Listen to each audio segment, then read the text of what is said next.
Jemaat yang saya kasih dalam Tuhan, khotbah hari ini temanya sudah dipeskan, yaitu kamu adalah saksi. Kamu adalah saksi. Ya. Saya ingin mengajak untuk membaca Yohanes pasal 5. Yohanes pasal 5. Yohanes pasal 5 dari ayat 31 sampai 34, 31, 32, 33, 34. Yohanes, Injil Yohanes pasal 5 ayat 31. Saya membacanya. Oh ya, saya belum nyalakan. Oke, baik. Yap. Oke, saya membacanya. Kalau aku bersaksi tentang diriku sendiri, maka kesaksianku itu tidak benar. Ada yang lain yang bersaksi tentang aku, dan aku tahu bahwa kesaksian yang diberikannya tentang aku adalah benar. Maksudnya Bapa. Kamu telah mengirim utusan kepada Yohanes, dan ia telah bersaksi tentang kebenaran. Tetapi aku tidak memerlukan kesaksian dari manusia. Namun aku mengatakan hal ini supaya kamu diselamatkan. Mari kita berdoa. Tuhan, terima kasih untuk hidup yang Kau berikan pada kami. Terima kasih Tuhan untuk keselamatan jiwa kami, yang kami hanya perlu bertobat dan beriman saja tanpa mengerjakan apapun juga. Tuhan, terima kasih. Dan sekarang kami mau merenungkan satu tema, yaitu tentang bersaksi, di mana Engkau ingin kami bersaksi, Tuhan. Kesaksian seperti apa? Tolong kami untuk memahaminya. Dalam nama Tuhan Yesus Kristus kami berdoa. Amin. Yesus Kristus, dia bilang bahwa kalau dia bersaksi tentang dirinya, itu tidak valid. Ya. Banyak orang, dia sendiri yang mengatakan bahwa dia nabi, bukan orang lain. Bahkan ngancam orang yang tidak mau mengakui dia nabi, mau disembelih. Ya. Jadi ini tidak benar. Tuhan Yesus sendiri berkata, aku bersaksi kalau tentang diriku itu tidak benar, tidak valid. Dan ada yang bersaksi tentang aku. Sebenarnya maksudnya Bapa. Yohanes diperintahkan oleh Tuhan untuk membaptis orang yang bertobat dan percaya kepada Mesias yang dijanjikan. Dan banyak orang datang. Dan Yohanes diberitahu siapa Mesias itu. Kebetulan Yohanes sama Tuhan Yesus masih sepupuan. Dan Yohanes hanya diberikan satu tanda, yang Roh Kudus akan turun ke atasnya. Nah, itulah sebabnya di antara begitu banyak orang yang dibaptis oleh Yohanes, hanya satu orang ini, yaitu Yesus. Yang dia baptis, dia selamkan di Sungai Yordan, bukan dengan sebaskom air di Bait Allah. Ya. Pada waktu dia selamkan dan kemudian ditarik naik, dan ada merpati turun. Dan kemudian bukan cuma itu, mendengar suara berkata, inilah anakku yang kukasihi. Nah, oleh sebab itulah katanya, Yohanes bersaksi tentang kebenaran, tentang Yesus. Sampai dia sambil menunjuk kepada Yesus, dia berkata, lihatlah, inilah anak domba Allah yang menghapus dosa dunia. Karena Yohanes sudah diyakinkan oleh yang mengutusnya, bahwa inilah dia. Bukan sangat ganteng, terpilih sebagai abang Yerusalem begitu. Nona, ada nona dan abang, ya, Yerusalem, bukan. Dia bukan orang terganteng di Galilea. Bukan. Yang melukis itu ngawur semuanya. Ngawur. Makanya orang Kristen yang percaya kepada lukisan di kalender segala macam, ini telah dibohongi bahkan seumur hidup. Kasihan sekali. Tapi Yohanes diyakinkan oleh suara yang dia dengar yang berkata, inilah anakku yang kukasihi. Nah, Tuhan Yesus bilang, sebenarnya aku tidak memerlukan kesaksian manusia. Tadi kesaksian Bapa itu adalah yang paling penting. Adalah yang paling penting. Dan kemudian dia berjalan, dia menggenapi nubuatan tentang Mesias. Bahwa di dalam Yesaya pasal yang ke-35, di situ dikatakan, kalau dia datang, ya, maka orang buta akan melihat, orang timpang akan berjalan, orang tuli akan mendengar. Kalau dia datang. Nah, oleh sebab itulah, ketika Yohanes ditangkap di dalam penjara, sebenarnya Yohanes bukan meragukan dia. Yohanes mau tahu apakah dia masih bertugas terus atau finish di sini gitu. Maka itu dia suruh muridnya pergi tanya, engkaukah dia? Sudah finish kah? Ini kerjaan ini. Tuhan Yesus bilang, kasih tahu Yohanes. Orang buta sudah melihat, orang timpang berjalan, orang tuli sudah mendengar, dan Injil sudah diberitakan kepada orang-orang miskin. Yohanes tahu, sudah. Kerjaanku selesai. Ya, kapan pulang belum tahu. Mungkin malamnya. Ya, atau beberapa hari lagi. Waktu Herodes memerintahkan algojonya bawakan kepala Yohanes ke sini. Ya, Yohanes itu acaranya sampai tengah malam. Sampai tengah malam. Anda bisa bayangkan, Yohanes waktu itu tidur nyenyak. Nggak tahu dibangunin atau tidak, atau langsung dipotong kepalanya di situ lagi sedang tidur. Ya. Saudara yang saya kasih dalam Tuhan, Yohanes bersaksi tentang Yesus.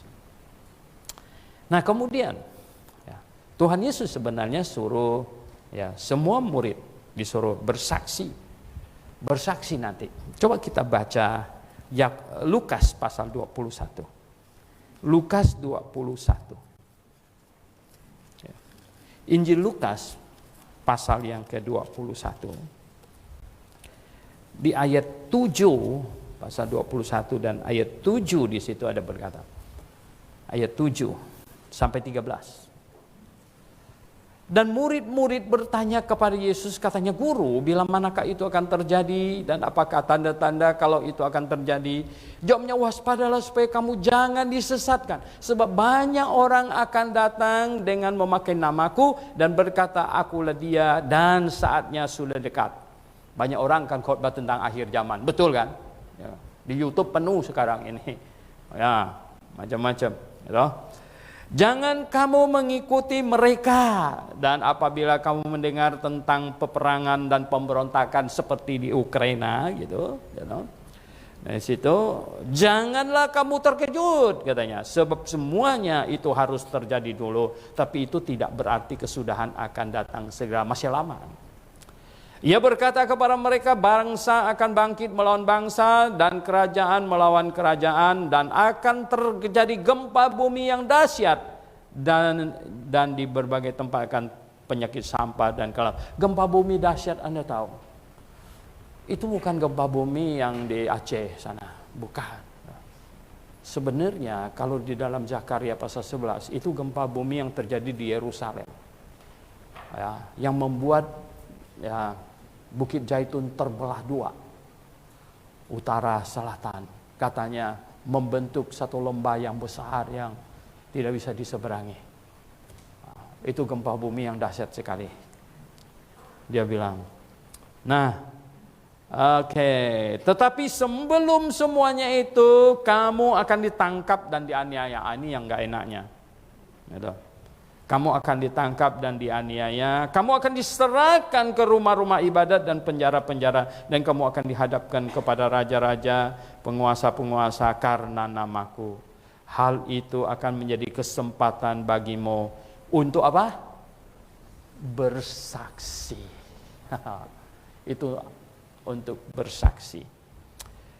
Jadi kemudian para rasul adalah orang yang disuruh bersaksi.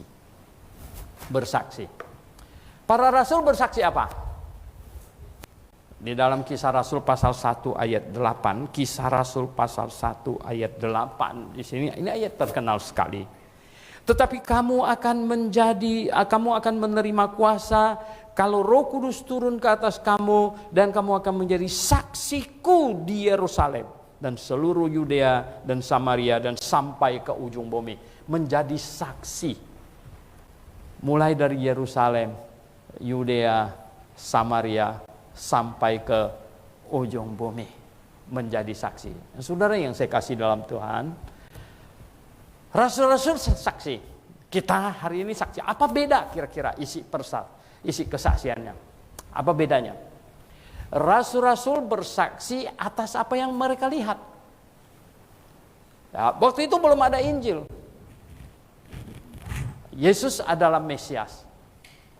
Yesus adalah Mesias. Selain kesaksian dari Bapa yang tadi suara itu, plus kesaksian dia menggenapkan semua yang tertulis tentang nubuat di kitab Perjanjian Lama. Jadi kesaksian Bapa, kesaksian kitab suci. Dan kemudian plus sebenarnya apa? Kesaksian murid-muridnya yang selalu ikut dengan dia. Kesaksian murid-muridnya. Saudara yang saya kasih dalam Tuhan, murid-muridnya ikut Tuhan Yesus. Wah, ikut 3,5 tahun kurang lebih. Murid-murid ikut Tuhan Yesus, di mana dia tidur, mereka tidur di situ. Di mana dia makan, mereka makan sama-sama. Semua 3,5 tahun. Jadi mereka lihat dia. Orang yang sudah ikut dia 3,5 tahun, Petrus menulis di dalam surat Petrus, ia tidak berdosa dan tipu tidak ada di dalam mulutnya. Wow, ya, orang yang lihat dia. Kadang-kadang ya kita ini manusia ini ya toh. Ini kalau sudah masih jauh kelihatannya hebat. Ya, toh. Ada banyak hamba Tuhan yang wow ya sepertinya tak terhampiri. Seketika orang mulai dekat dengan dia, aduh tahu ngawurnya banyak, bohongnya banyak, ya toh. Sudah jelas ada di situ, orang telepon cari dia, kasih tahu saya nggak ada, pembantunya tahu nih bohong ini, ya toh. Ya nggak, ini bohong, ya toh. Mana dia terang-terangan bohong lagi, ya toh. Wow ya. Nah hari ini apa tahu nggak? Di internet itu di YouTube kan bongkar-bongkaran sekarang ini, ya toh. Ya ampun, saya bilang ini bikin malu kekristenan, bongkar-bongkaran saudara. Ya. Sekarang ini ada YouTube, ada Facebook ini ya. Mau gampang bongkar, sebelum bongkar pergi dulu ke Amerika atau ke Jerman gitu. Nah, habis itu bongkar-bongkaran saudara. Saudara yang saya kasih dalam Tuhan, itu yang terjadi. Nah, murid-murid ya yang ikut terus itu bersaksi. Apa kesaksian mereka? Apa inti kesaksian para rasul? Para rasul bersaksi melihat semua yang dikerjakan oleh Tuhan Yesus. Bagaimana dia menyembuhkan orang, ya. Berarti Tuhan berkuasa atas sakit penyakit. Bagaimana dia mengutuk pohon, cuma bilang mulai hari ini kau tak perlu berbuah lagi lah. Langsung layu. Berkuasa atas pohon, tanaman, kamu bisa bayangkan, ya loh. Ya ampun, Petrus mau bayar pajak bait Allah, duitnya nggak ada, saudara. Tuhan Yesus bilang kau pergi mancing, ya loh. Kau pergi mancing. Oh Petrus kok pergi mancing ya? Udah tinggal ini uang kertas langsung jadi duit bisa kok ya. Tapi Petrus disuruh mancing, ini uji kesabaran ini, ya loh. Ya enggak, saya suka mancing ya. Tapi kalau nggak dapat ikan hilang sabar juga nih. Pulang. Ini mancing ini sabar, gitu. Sabar. Katanya ikan yang kau dapat pertama buka mulutnya, di situ ada duitnya. Bayar untuk kamu dan untuk saya. Saudara yang saya kasih, berkuasa atas sakit penyakit, atas tumbuh-tumbuhan. Sekarang atas apa? Ikan-ikan semuanya, saudara. Ya oke, ada orang yang bisa menjinakkan lumba-lumba dan suruh loncat, dia loncat. Ya. Tapi siapa bisa menjinakkan seluang? Ya. Siapa bisa menjinakkan itu yang ya toh ikan-ikan? Ya enggak. Kalau bisa menjinakkan ikan ikan apa gitu, kakap gitu, mana bisa.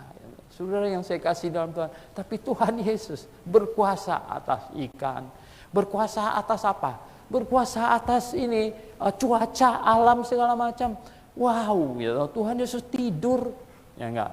Mungkin iblis bilang daripada dia mati disalib nanti terlalu banyak mujizat lagi dibuat, sekarang matikan aja dia di Danau Galilea, Tetapi kemudian Tuhan bangkit dan hanya berkata apa? Diam. Satu kata. Langsung diam semuanya. Wow, luar biasa. Dan apa? Dia berkuasa atas gravitasi bumi. Saudara yang saya kasih dalam Tuhan.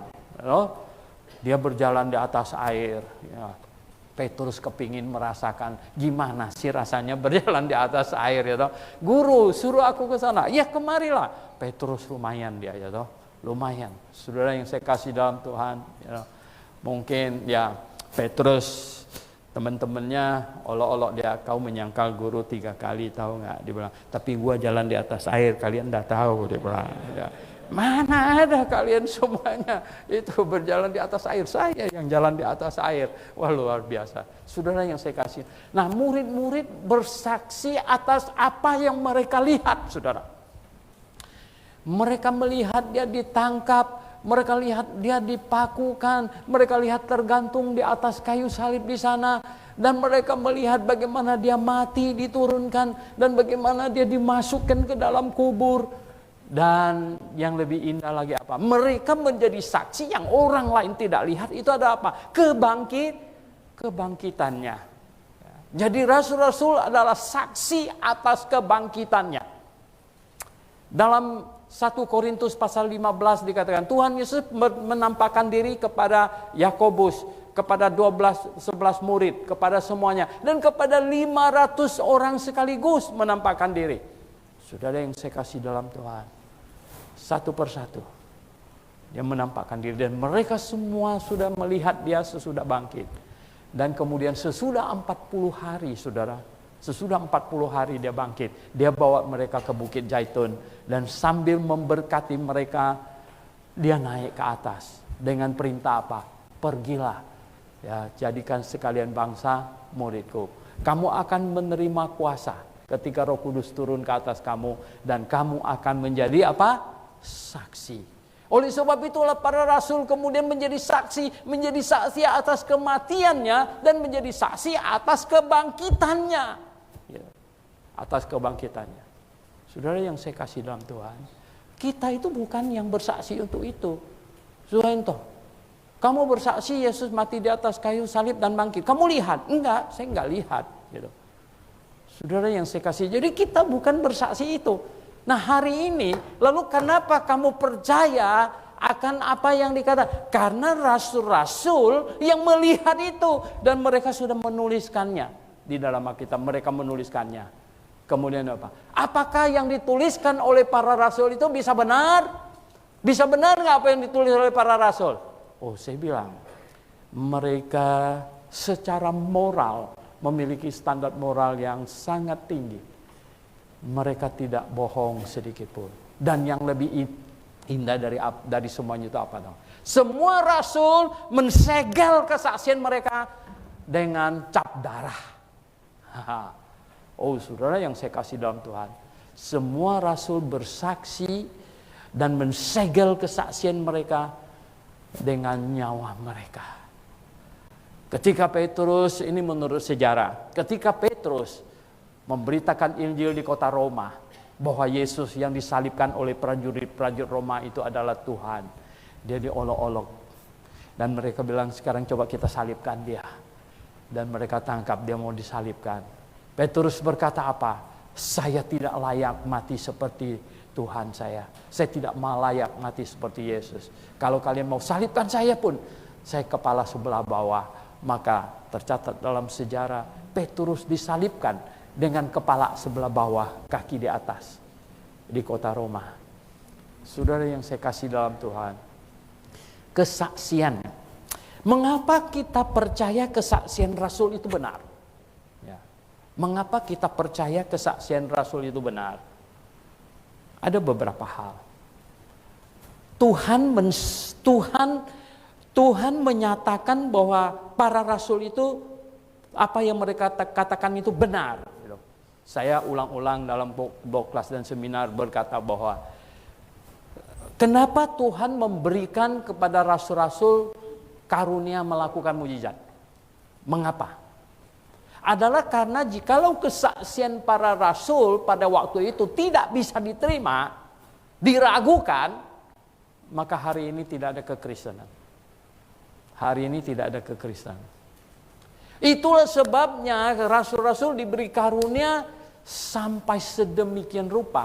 Sampai jangankan sakit penyakit. Kalau sakit penyakit terlalu remeh-temeh itu. Bayangkan sapu tangan Paulus saja dibuat untuk sembuhkan orang. Dibawa mungkin ini ya. Petrusnya tak bisa pergi gitu. Dan lain sebagainya. Di sini ada mau dibantu, di sana mau dibantu, akhirnya apa? Pinjam apa? Sapu tangan aja dibawa ya toh, sembuh juga ya Paulus semuanya. Petrus apa katanya? Bayangannya kena. Wah, saking banyaknya orang sakit, mungkin mereka baringkan di tepi jalan ya toh. Ya ini matahari sebelah sana, baring sebelah sini. Jadi Petrus lewat, bayangannya kena itu sembuh. Betapa hebatnya bayangannya, ya enggak? Bayangan kita bisa apa, ya enggak? Enggak bisa. Betapa hebatnya itu sapu tangan Paulus, betul enggak? Sapu tangan kita apa? Wah, kalau zaman dulu ada tisu, pasti tisunya banyak. Gitu. Wow, lalu ingus-ingus itu semuanya dibawa untuk sembuhkan orang. Saudara yang saya kasih dalam Tuhan. Nah, mengapa Tuhan sengaja meninggikan para rasul, ditinggikan sedemikian rupa, dikultuskan sedemikian rupa, sampai mereka diberikan kuasa untuk menghidupkan orang mati, dan kalau perlu yang korupsi segala macam, dimatikan orang hidup. Jadi menghidupkan orang mati dan mematikan orang hidup. Saudara yang saya kasih dalam Tuhan, luar biasa. Nah, atas kesaksian mereka, kemudian mereka menuliskannya. Jadi Tuhan mensegel para rasul dengan memberikan mereka karunia melakukan mujizat. Itulah sebabnya di dalam 2 Korintus pasal 12 ayat 12 bahwa melakukan mujizat, karunia membuat mujizat itu karunia khusus rasul. Catat baik-baik. Baca ulang Alkitab. Saudara yang saya kasih dalam Tuhan. Nah, lalu orang langsung menuduh secara salah. Suhento tidak percaya mujizat. Jangan sembarangan omong gitu. Saya bukan saja percaya mujizat, bahkan mengalami banyak mujizat. Banyak mengalami. Artinya gini, Tuhan tetap sama, tapi Tuhan tidak memberikan saya karunia untuk melakukan mujizat. Ya, bedakan itu, bedakan. Karunia melakukan mujizat itu karunia khusus rasul. Sedangkan kalau kita berdoa lalu orang sembuh, itu Tuhan menjawab doa. Tuhan menjawab doa. Bukan saya diberi karunia melakukan mujizat. Kalau kita mau beli gedung ini kita berdoa kebeli, mau beli gedung sana kita berdoa kebeli gitu ya. Ini karunia Tuhan, Tuhan menjawab doa. Orang sakit kita doakan, tentu sambil suruh minum obat, benar. Konyol sekali, udah saya doakan. Mau beli ke dokter nggak apa-apa, nggak boleh, gitu. Karena saya sudah doakan. Jadi mati ini belum dituntut di pengadilannya macam begini. Ya, ini nggak bisa. Ya, kita bilang kita berdoa, ya pergi ke perlu berobat nggak perlu, ya. Karena Tuhanlah telah memberikan karunia sehingga ditemukannya banyak obat, ditemukannya banyak peralatan. Ini zaman yang luar biasa.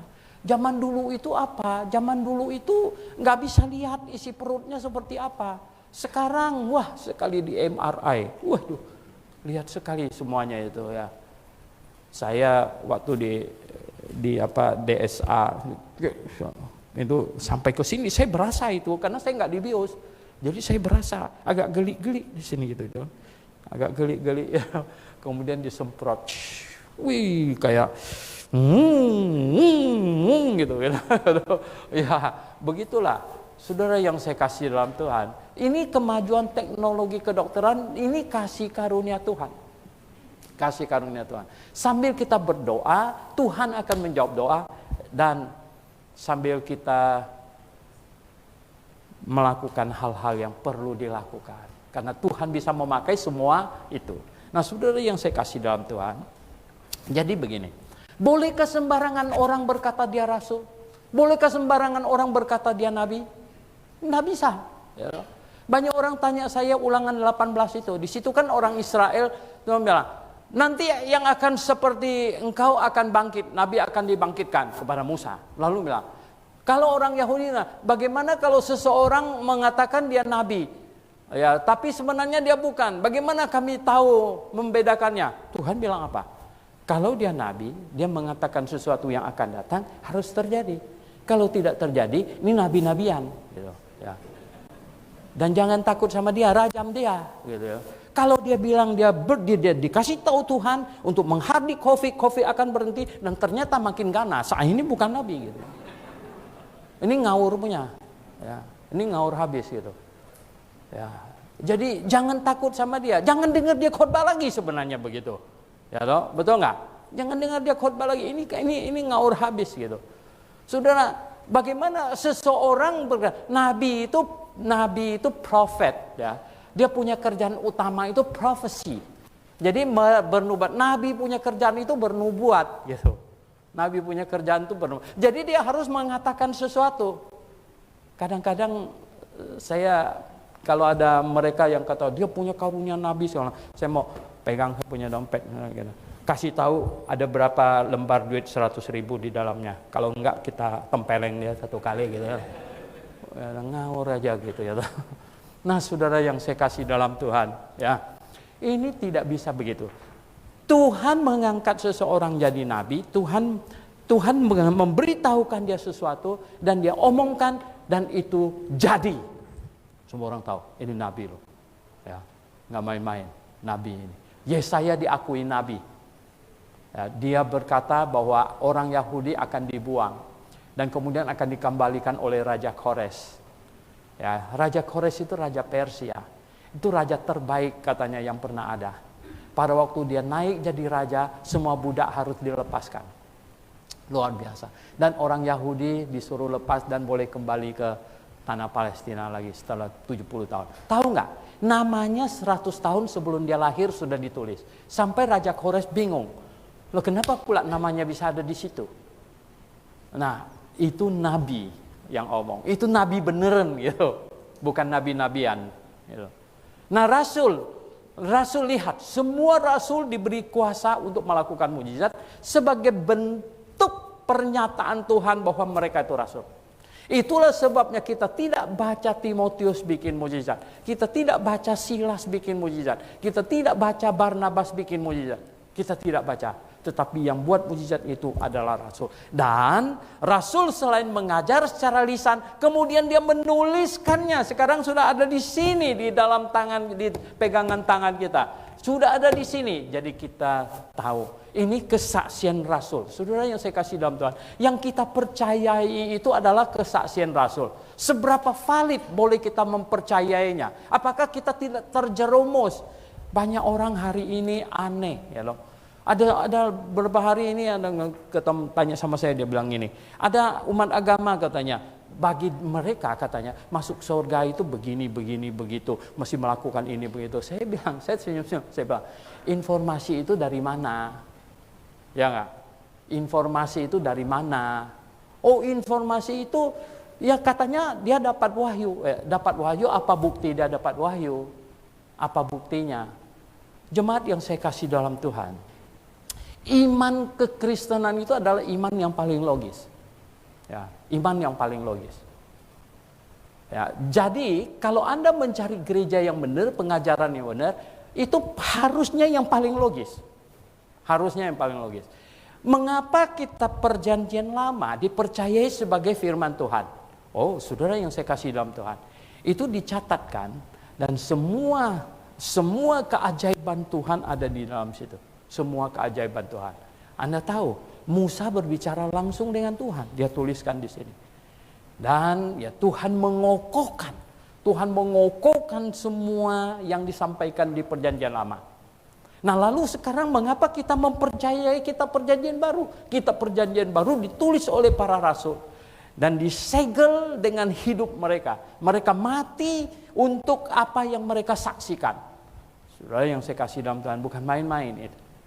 Ini bukan kesaksian supaya nanti pengunjung YouTube-nya naik gitu. Bukan itu punya gitu. Jadi kesaksian mereka itu disegel dengan darah, ya, dengan harga kepala mereka.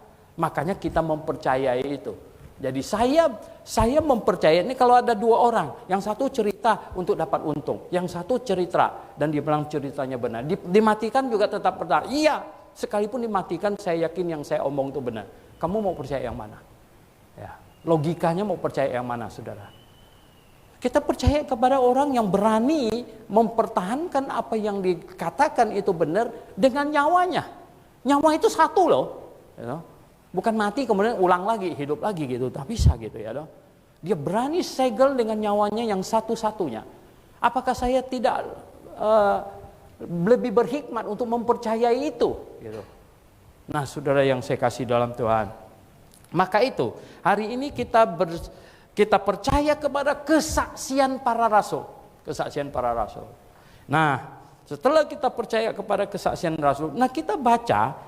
Akhirnya Tuhan suruh kita bersaksi juga. Kamu akan menerima kuasa ketika Roh Kudus turun ke atas kamu dan kamu akan menjadi saksi. Jadi orang Kristen itu harus menjadi saksi. Nah sekarang kesaksian Bapa tentang Tuhan Yesus.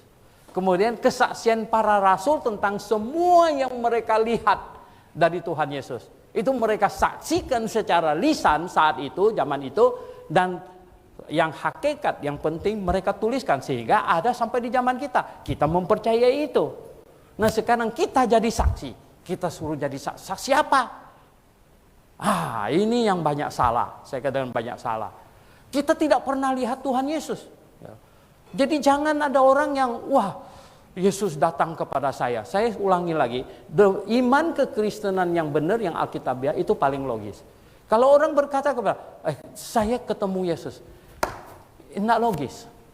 Nah, kasih tahu saya mengapa kamu tahu itu Yesus yang datang sama kamu. Oh dia sendiri ngomong Yesus. Oh dia ngomong lalu kamu percaya. Ya.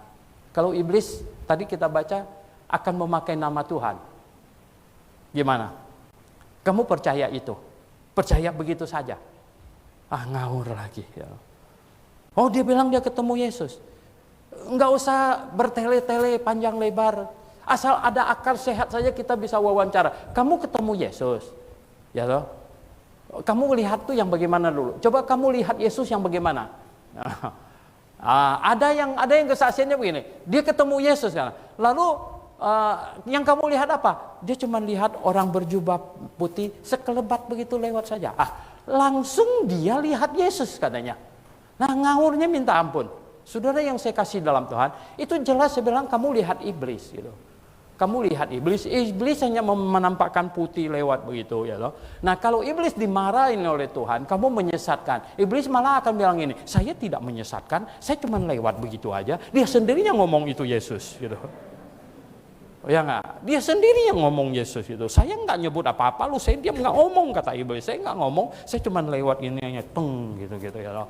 Langsung dia bilang dia lihat Yesus katanya. Kan siapa yang salah? Siapa yang salah kalau sudah begitu? Dia enggak lihat apa-apa, dia lihat ada yang apa? Ya toh, iblis bisa enggak muncul seperti yang di kalender gitu ya enggak? Dulu ada satu anak muda, dia bilang dia lihat Yesus. Saya bilang bagaimana kamu tahu yang kamu lihat itu Yesus? Ya toh. Lalu dia bilang apa? Itu ada bayangan Pak. Bayangan seperti apa? Saya bilang gitu ya toh. Lama-lama dibilang seperti yang di kalender Pak. Kan. Yang di kalender itu bukan Yesus. Saudara yang saya kasih dalam Tuhan. Ini tambah ramai lagi. Tambah ramai belakang ini katanya apa? Ada yang dibawa ke neraka dan lihat pemimpin umat lain di neraka katanya. Gawat ini ya. Saudara yang saya kasih dalam Tuhan. Sekarang yang mereka yang menyerang-nyerang ini pengkhotbah tertentu dibawa ke pengadilan.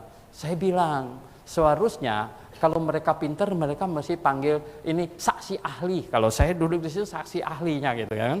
Saya akan bongkar habis semuanya itu. Itu enggak benar Bang. Itu enggak benar. Tidak ada yang boleh percaya itu. Saudara yang saya kasih dalam Tuhan Yesus, bayangkan. Nah, bukan kesaksian ketemu Yesus. Hari ini kita percaya Tuhan Yesus bukan karena ketemu dia gitu loh, ya. Hari ini kita percaya Tuhan Yesus bukan karena mimpikan dia dan lain sebagainya. Hari ini kita percaya Tuhan Yesus karena kesaksian dari para rasul. Oke? Anda paham ini? Jadi kita hari ini percaya Tuhan Yesus bukan karena cerita si anu ketemu Yesus dan lain sebagainya, lalu jadi Kristen, lagi muter-muter batu di Timur Tengah di sana, lalu lihat sesuatu, lalu jadi Kristen. No, saya tidak jadi Kristen karena itu. Ya, saya menjadi orang Kristen karena kesaksian para rasul yang tertulis dalam Alkitab. Amin ya sekalian. Ini iman jemaat Grape. Orang GBI Allah yang paling waras, teman. Benar nggak jemaat sekalian? Paling waras. Coba bayangkan ya. Ada umat yang tersinggung karena lihat nabinya di neraka. Ya.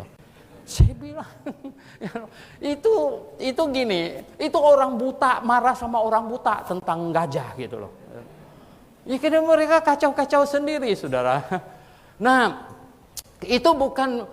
Tuhan tidak mau kita kesaksian ketemu Yesus segala macam. Sudah dia kasih tahu di dalam Alkitab Matius 24 bahwa banyak orang akan berkata Mesias ada di sini, Mesias ada di sana. Katanya boleh percaya nggak? Tidak boleh. Mesias ada di dalam kamar, indoor. Mesias ada di padang katanya, outdoor. Jadi indoor maupun outdoor boleh percaya nggak katanya? Nggak boleh gitu, nggak boleh.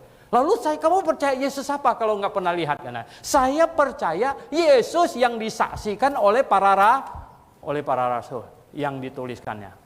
Dan sekarang saya bersaksi. Bersaksi apa? Ini tidak boleh bersaksi. Ini di dunia ini banyak orang bodoh.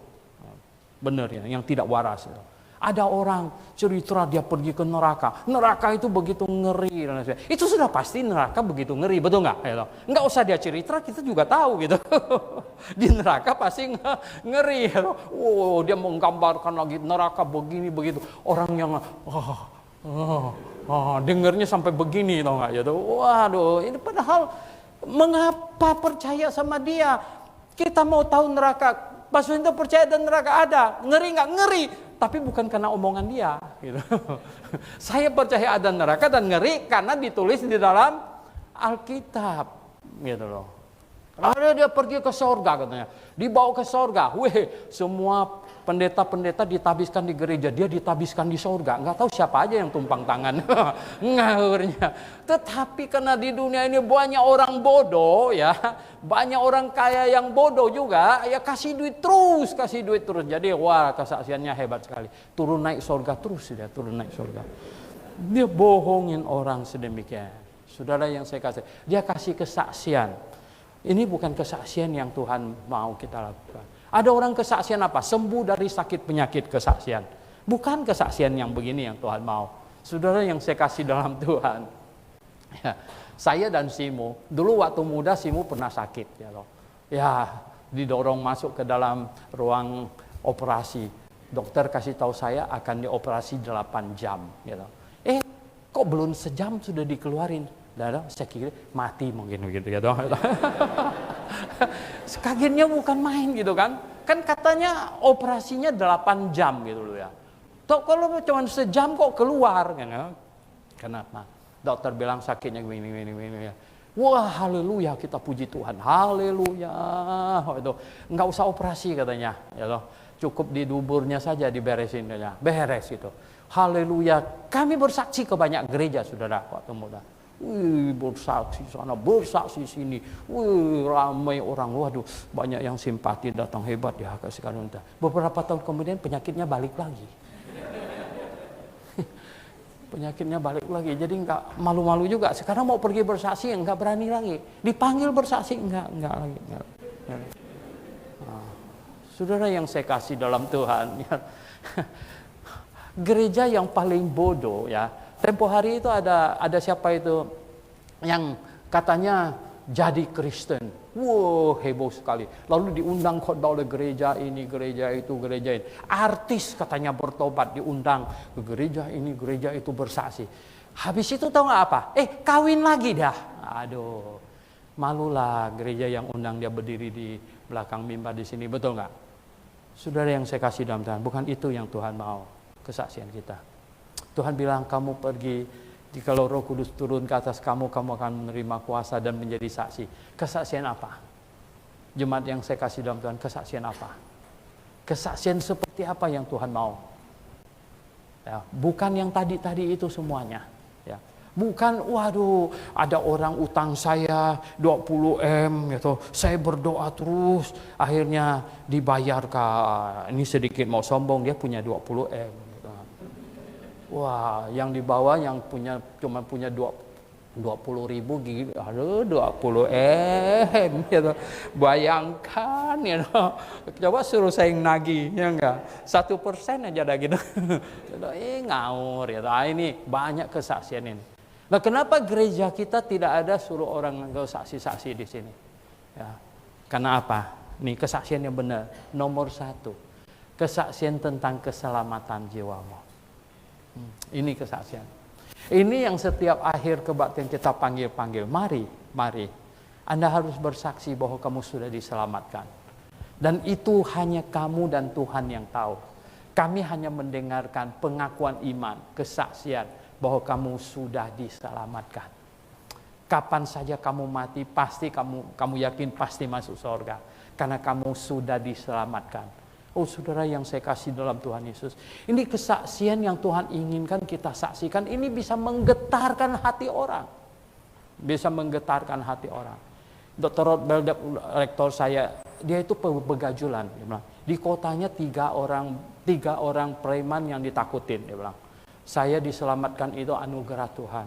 1 teman masuk penjara, 1 mati, 1 jadi pengkhotbah. Bayangkan, 3 preman yang ditakutin itu. Dan dia diselamatkan kira-kira jam 10 malam.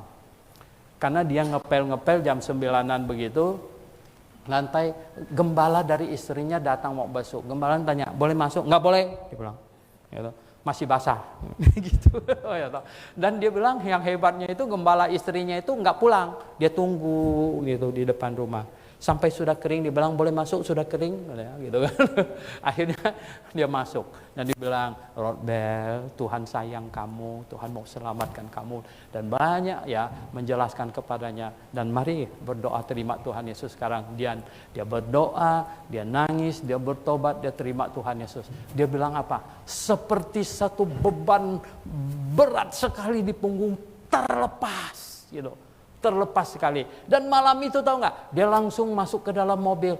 Dia tanya dia mau kemana? Dia bilang mau kasih tahu Pak mertua saya sudah diselamatkan. Sampai di tempat mertuanya sudah cukup malam, mau jam 11. Dia teriak-teriak. Papa, dia bilang, saya sudah diselamatkan. Mertuanya keluar dari jendela. Besok aja kasih taunya. Dia bilang apa? Karena tidak tertahankan. Tidak tertahankan. Setiap ketemu orang dia bilang apa? Saya sudah diselamatkan. Saya barusan diselamatkan. Saya sudah diselamatkan. Waktu itu dia kerja di bengkel katanya. Ada bosnya, ya masuk bengkel dia langsung bilang, saya tadi malam diselamatkan. Bosnya bingung. Diselamatkan gimana? Dia cerita. Ya, saya diselamatkan. Tadinya saya itu tidak percaya Yesus gini. Wow, saudara yang saya kasih dalam Tuhan, tahu nggak? Kesaksiannya yang polos begitu itu menggetarkan banyak orang. Ya, membuat orang bertanya-tanya, sudah diselamatkan atau belum? Sudah diselamatkan atau belum? Tahu nggak mengapa di tempat ini kita sering angkat tangan suruh, yang pasti masuk surga, ayo angkat tangan, ya supaya apa? Sebelah yang nggak berani angkat jadi tanya-tanya, gimana saya ya angkat nggak, ini gimana ini ya? Ya angkat, pasti diselamatkan, sudah diselamatkan, pasti masuk surga. Anda perlu bertanya. Dan pastikan dirimu sendiri gitu. Pastikan diri sendiri. Kalau mati pasti masuk surga. Nah, kesaksian sudah diselamatkan. Oh, kesaksian ini bisa menggetarkan hati banyak orang. Kalau Anda sudah diselamatkan, selain Anda maju ke depan di sini untuk bersaksi bahwa sudah diselamatkan, coba kasih tahu semua orang yang kau kenal. Kasih tahu sanak famili, teman segala macam. Saya sudah diselamatkan. Saya sudah diselamatkan. Saya sudah berubah dari jalan menuju ke neraka, sekarang jalan menuju ke sorga. Saya sudah diselamatkan. Luar biasa. Jemaat yang saya kasih dalam Tuhan Yesus, adakah Anda kesaksian seperti itu? Saya sudah diselamatkan. Nah, orang akan bertanya, Kita membangkitkan rasa ingin tahu, curiosity dari orang-orang. Saya sudah diselamatkan. Kenapa baru diselamatkan? Bukankah engkau sudah kecil, sudah orang Kristen? Di situ bedanya. Dulu saya Kristen-Kristenan, gitu. Tapi sekarang saya sudah diselamatkan. Saya sekarang orang Kristen lahir baru. Bagaimana sih? Gitu. Disitulah kamu bisa bersaksi. Kan katanya gitu. Kalau kamu ditangkap, katanya, maka itu kesempatan untuk bersaksi. Ya. Kita semua di sini, yang berani angkat tangan atau yang sudah menjadi anggota jemaat, yang pernah berdiri di depan di sini bersaksi, Anda sebenarnya bisa bersaksi bahwa Anda sudah diselamatkan. Anda sudah diselamatkan. Bisa nggak? Oh bisa. Ini kesaksian yang paling Tuhan mau. Yaitu bahwa Anda sudah diselamatkan. Kalau belum diselamatkan, ya mau bikin apa? Belum diselamatkan. Tapi kalau sudah diselamatkan, wow, hidup ini jadi berubah. Hidup ini jadi berubah. Terlebih indah lagi. Ya. Keselamatan jiwa Anda, hidup Anda dibarengi dengan satu perubahan yang drastis. Perubahan yang drastis. Ya. Dibarengi dengan itu. Betapa indahnya. Saudara yang saya kasih dalam Pak Yohanes di belakang duduk di sana waktu kami sama Pak Irwan ngobrol-ngobrol di apartemennya. Waktu di gereja lain belum diselamatkan kan, merokok nggak bisa berhenti-berhenti. Gitu. Pak Irwan bilang 1 hari 2 bungkus katanya. Gitu. Sudah ke gereja sih, bahkan jadi majelis gitu. Ya, kemudian di lapangan parkir itu tanggung masih separuh batang gitu, habisin dulu gitu kan. Terus katanya apa? Ya, mau berhenti nggak bisa. Berapa kali rokok diremes-remes dalam nama Yesus, buang gitu. Tengah malam cari lagi gitu. Saudara yang saya kasih dalam Tuhan Yesus. Tetapi sampai di Grafe di sini diselamatkan. Nah setelah diselamatkan bisa berhenti. Ini kan kesaksian. Coba Anda bisa bayangkan, saya sudah diselamatkan. Orang tanya apa bedanya kau diselamatkan? Loh, saya sudah diselamatkan. Nah, dibarengi dengan kehidupan yang berpadanan dengan Injil, dikata. Berpadanan dengan Injil. Ya, berpadanan dengan Injil. Oh, saudara yang saya kasih dalam Tuhan Yesus ya, kehidupan yang sungguh indah ya, orang bisa melihatnya. Itu ada Maya di belakang di sana. Itu, Ibu Yuli ngomong sama saya, Pak Suhento katanya, ya. Itu Pak Yusuf itu berubah total, Pak. Berubah total. Sebelumnya di gereja lain jadi majelis, ya, bahkan ikut merancang anggaran dasar segala macam. Tetapi di mana diselamatkan? Di sinilah katanya. Dia akhirnya ketemu kebenaran dan diselamatkan. Saudara, ya istrinya yang tiap hari hidup dan bersama dengannya bersaksi bahwa dia berubah, ya, berubah. Ya, inilah aku sudah diselamatkan dan berubah. Kita menjadi saksi. Menjadi saksi secara doktrinal. Anda perlu menjadi saksi secara doktrinal. Artinya begitu, memahami bagaimana kamu diselamatkan secara doktrinal itu bisa menjelaskannya bahwa saya orang berdosa dan orang berdosa enggak banyak-banyak dosa pun orang berdosa setitik dosa saja cukup untuk turun ke neraka gitu. Dan tetapi kemudian saya mendengar Injil yang benar ya, bahwa Yesus mati menanggung dosa seisi dunia dan termasuk dosa saya. Saya bertobat dan saya percaya. Jadi begini, Anda bisa menjelaskan kepada orang yang bertanya kepada Anda secara doktrinal. Dan kemudian Anda bisa menyertakan kesaksian doktrinal Anda dengan kehidupan yang berubah. Itu indah sekali ya. Itu indah sekali. Saudara yang saya kasih, itu kesaksian, ya. Itu kesaksian yang Tuhan mau, gitu. Dan yang kedua, kesaksian apa lagi yang Tuhan mau tahu nggak? Kesaksian Anda bertemu dengan kebenaran, dan Anda ada di sini, saudara yang saya kasih dalam Tuhan. Sebagai hamba Tuhan, saya menyampaikan kebenaran. Saya sebenarnya begini, kalau orang bilang hamba Tuhan yang rendah hati, saya mau tanya dia. Kriteria rendah hati itu seperti apa? Saya sama mahasiswa tidak pernah membeda-beda. Ya. Saya pergi ke Ambawang sana, staf, mereka makan apa, saya makan apa. Ya. Dan biasa saja. Ya. 2 kali beberapa hari ini di RBC itu makannya cuma Indomie sama ini daun singkong. Ya udah nggak jadi masalah. Nah tetapi begini saudara yang saya kasih dalam Tuhan. Ya. Kalau saya yang mendatangin seseorang yang apalagi cukup terkenal, kaya, pejabat dan lain sebagainya. Waduh, saya pernah dibawa, ya, saya ikut. Ya, Pak Suhento, kita pergi menginjil si Ano, katanya. Oke, saya bilang, ya mana? Wah ampun, tahu nggak? Sampai sana disuruh duduk di depan dulu. Ada satpam yang duduk dulu, sana tunggu lama gitu ya. Lama nggak tahu sampai berapa lama, kemudian baru dipanggil menghadap. Jadi begini, orang yang saya datang mau menginjil, kira gue mau minta sumbangan gitu. Mungkin memang sudah banyak pendeta datang sumbangan, dibilang, saya mau bicara Injil sama dia, saya nggak mau duitnya sebenarnya. Tapi karena dia kaya dan saya datang, dikenalkan ini pendeta saya, jadi saya dikira mau minta sumbangan gitu. Saudara yang saya kasih dalam Tuhan, tetapi ya, akan jauh beda kalau orang itu ngomong kepadanya, misalnya gini, ya bos, karyawannya bos, ya toh. Saya sudah diselamatkan begini begitu, ya toh. Kemudian yang lebih enak lagi, bos, saya ini orang Kristen sudah puluhan tahun dari kecil, ya tapi sudah keliling-keliling sampai ketemu ya gereja yang benar Grafe, Dr. Suhento Liao, barulah saya dapatkan kebenaran yang seutuh-utuhnya. Nah, membuat dia apa? Berpikir, oh iya, bos belum dapat, ya toh. Bagaimana kalau pergi ke sana? Kalau saya yang datang kepada dia tuh duduknya begini. Kalau dia yang datang sama saya, ceritanya beda lagi, betul nggak? Pernah ada seorang bapak, ya toh, bilang sama saya gitu, Musi, ayo nginjil anak saya, yuk. Iya, gitu. Saya mau nginjil anaknya. Tahu nggak apa yang terjadi? Barusan duduk saya, orang itu, kemudian anaknya ngancam dulu, tahu nggak?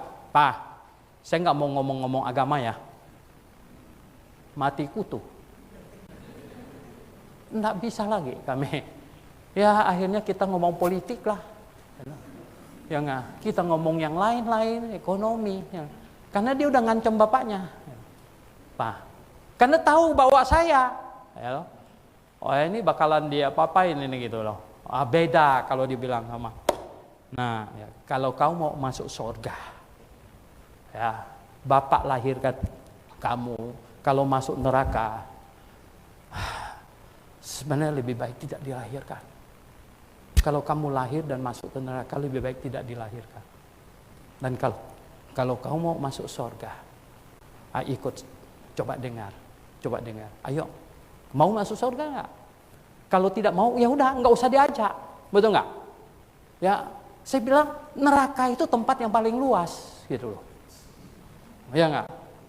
Dia nggak penuh-penuh, dia nggak penuh-penuh. Nambah satu orang lagi ke neraka masih muat, ya, masih muat. Dia nggak penuh. Gitu. Orang itu bisa diselamatkan kalau dia sendiri yang mau. Ya, kalau terangsang dia akan kebenaran dia mau gitu. Ya toh. Misalnya, ya toh. Dede kan udah keliling banyak-banyak gereja, betul nggak? Ya toh. Udah banyak gereja, ya toh. Karena kenapa nyangkut di Grafe, betul nggak? Pak Stanley kan sudah putar-putar di banyak gereja, betul nggak? Ya toh. Ya kan? Ini kita fair-fairan ini, ya nggak di sini. Sudah putar di banyak gereja gitu. Ini kenapa nyangkut di sini? Ini kesaksian tentang kebenaran. Bagaimana? Kira-kira menggetarkan hati orang nggak jika kalau kamu bilang begini, gereja yang saya kunjungin udah nggak bisa dihitung. Ya. Tetapi kemudian saya datang ke Grafe ini, saya baru tahu ini gereja yang benar pengajarannya. Menggetarkan hati orang nggak? Orang Kristen. Betul nggak? Ya kan? Waktu saya kasih buku saya kepada Pak Ahok di Makobrimob, dia sedikit bergurau sama saya, dia bilang, makin sesat nggak saya baca ini doang gitu. Mungkin sudah ada banyak orang bisikan dia bahwa Suhento Liao itu keras, ya loh, dia itu mengajar tidak percaya mujizat dan lain sebagainya mungkin ya. Walaupun dia bilang saya yang bawa dia jadi orang Kristen.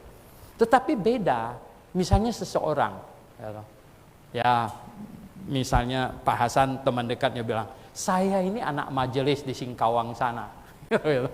Saya sudah banyak gereja putar-putar waktu muda. Tapi kemudian saya tahu nyangkut di Grafe di sini. Inilah gereja yang benar. Inilah yang gereja yang benar. Nah, Anda bisa bersaksi demikian nggak? Ya. Kalau Anda bersaksi demikian, saya kasih tahu akan lebih banyak orang dimenangkan dan diselamatkan. Ya. Orang yang diselamatkan sangat ingin orang diselamatkan. Sampai hari ini hati saya masih bergetar ketika seorang bapak kasih tahu saya, ya, kalau salah waktu itu mau seminar atau apa, dia bilang anaknya begini, saya mau kamu pergi mendengar kebenaran. Nah, ya, gini, mau nggak papa cium kaki kamu supaya kamu ikut? Wah, saya bilang ya, kamu kok begitu? Iya Pak, dia bilang. Saya terus terang saya ngomong sama anak saya, mau nggak saya cium kakinya supaya dia datang mendengar kebenaran. Nah, saudara yang saya kasih dalam Tuhan Yesus, kesaksian seperti apa yang Tuhan mau? Di sini ada banyak yang dari muda, dari kecil sudah jadi orang Kristen. Ya loh. Nah, mengapa Anda nyangkut di tempat ini? Mengapa? Ini kebenaran. Anda bersaksi, dan itu akan menggetarkan hati banyak orang. Saudara yang saya kasih dalam Tuhan, saya katakan tadi bahwa kalau saya yang Anda tenteng pergi ke rumah orang itu untuk menginjili dia, saya bilang saya cukup rendah hati, saya mau datang, siapa saja. Tapi dia punya keberhasilan tidak sehebat kamu yakinkan dia bahwa kalau kau mau masuk surga, marilah saya antar kamu, saya temenin kamu untuk datang, untuk mendengar dengan baik. Nah, saat itu kalau saya omong, kalau dia mau datang, saya omong, baru dia akan mendengar dengan baik. Saudara yang saya kasih dalam Tuhan Yesus Kristus, Tuhan mau kita bersaksi. Rasul-rasul sudah bersaksi.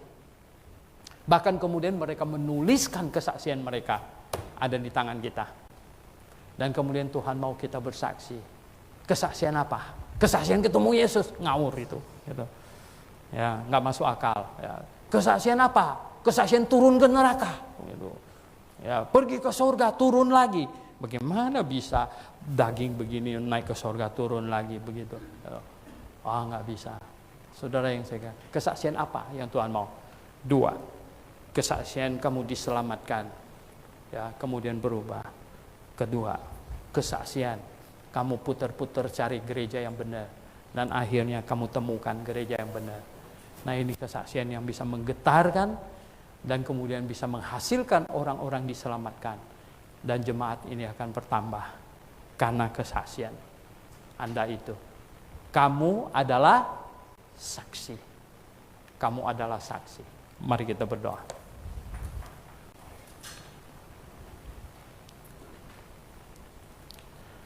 Jemaat yang saya kasih dalam Tuhan, marilah kita renungkan. Sebenarnya kita bisa berperan banyak. Bisa berperan.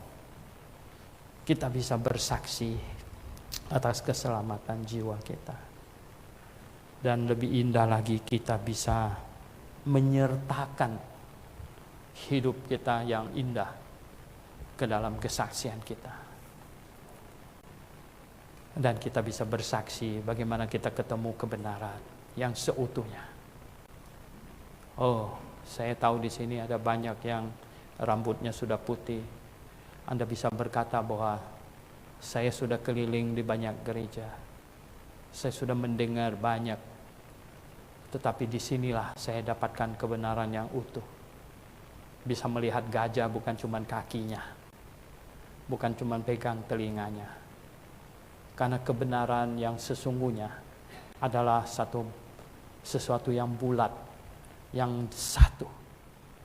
Saya melihat, membaca di banyak medsos dan lain sebagainya. Saya dapatkan bahwa banyak orang tahu, tetapi mereka tahu complang-complang, tidak secara keseluruhan. Ya, saya merasa sangat kasihan. Tapi kalau saya yang mendatangi mereka, mengusik mereka, pasti mereka akan berkata usil, sombong, dan lain sebagainya. Tetapi jikalau Anda yang bersaksi bahwa Anda ketemu kebenaran di sini, Anda sekarang sudah bisa melihat gajah bukan cuma pegang kakinya atau telinganya, maka kesaksian Anda akan sangat-sangat ya, menggetarkan hati.